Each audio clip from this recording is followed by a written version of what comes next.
The Medicare GLP Bridge program is here, and we've been getting a lot of questions from people about not only how to prescribe these medications in terms of the prior authorization, but really step by step, how do you prescribe these medications? So that's exactly what we're doing today.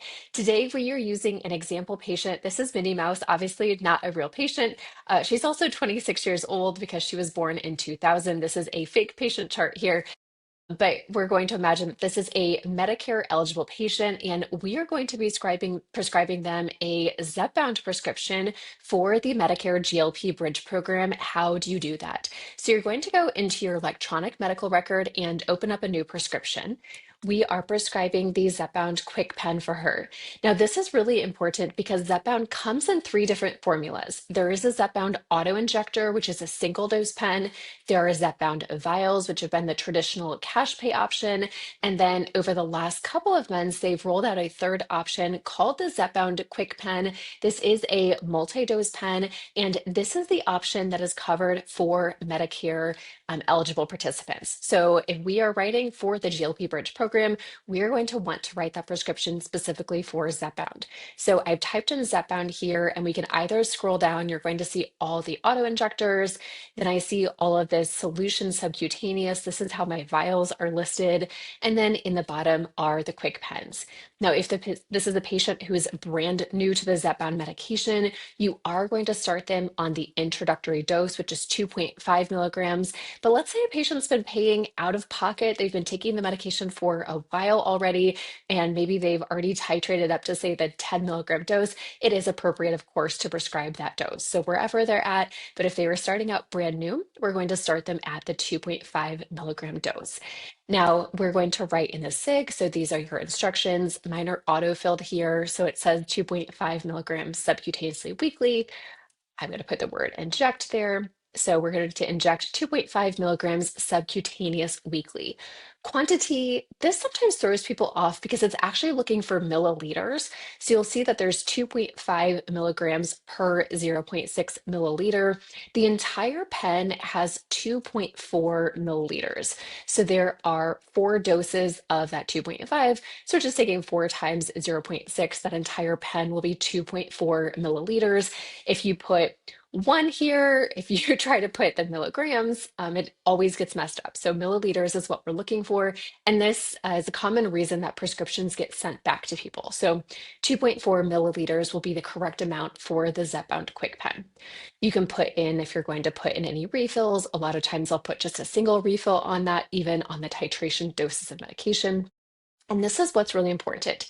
In instructions to pharmacy, you are going to tell them to send to the Medicare GLP Bridge program. So I always like to be polite. So please send to the Medicare GLP Bridge program. So when a pharmacist receives the prescription, or the pharmacy technician, whoever is reviewing this prescription, they have to decide, is this something that we are going to run through the patient's Medicare Part D plan versus through the Medicare GLP Bridge program, which is a totally separate program, separate from their traditional Medicare Part D.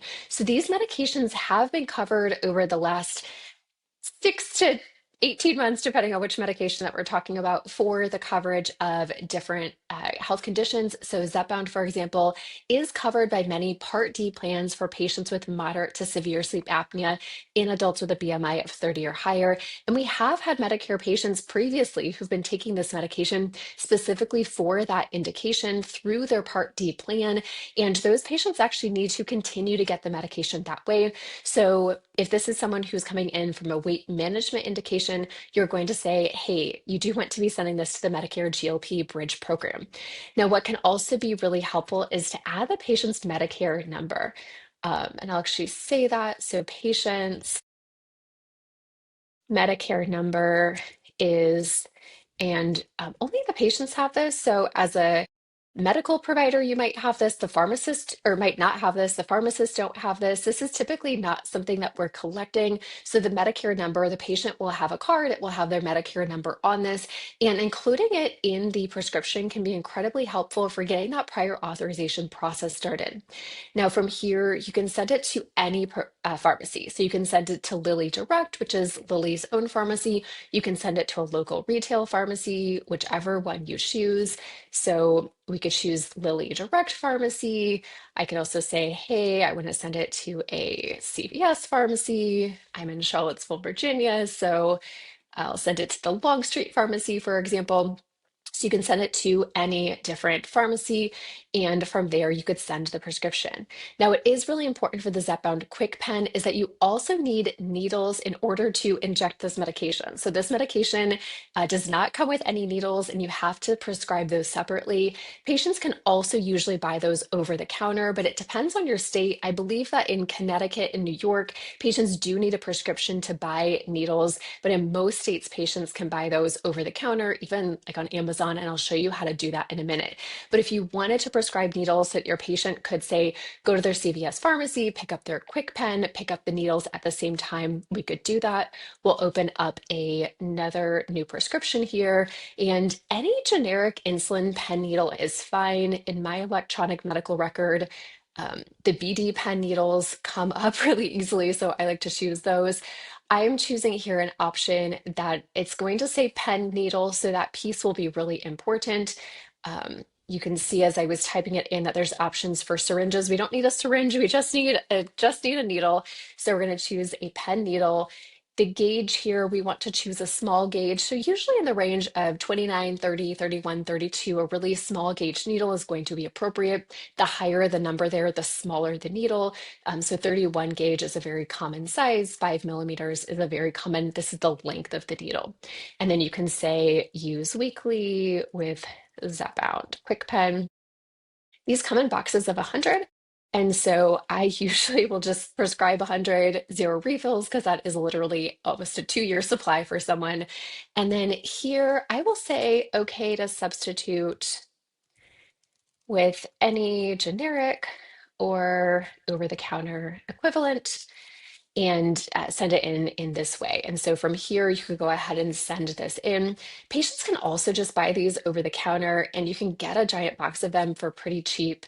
So if you look here on Amazon, I typed in pen needles, 31 gauge, 5 millimeter. That's equivalent to what we were looking at.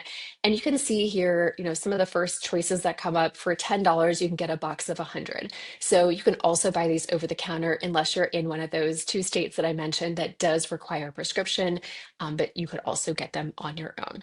So that is how to write a prescription for the Zepbound KwikPen, send it into the Medicare GLP Bridge program. From here, you're sending it to the pharmacy and they will need to initiate the prior authorization. We do have another video that talks about the prior authorization specifically for the Medicare GLP Bridge program. So make sure to check that out. And we also have videos talking about how to prescribe the other medications like Foundayo, Wegovy injection, or Wegovy tablet. So make sure to subscribe to my channel. Share this with your physician, with your prescriber if they are unsure about how to do this. This can be incredibly helpful for people just to see walking through it. And if they have any questions, or if you have any questions, please comment below or feel free to email anytime, info@sarahstambamd.com. Thank you so much for joining me. See you on the next video.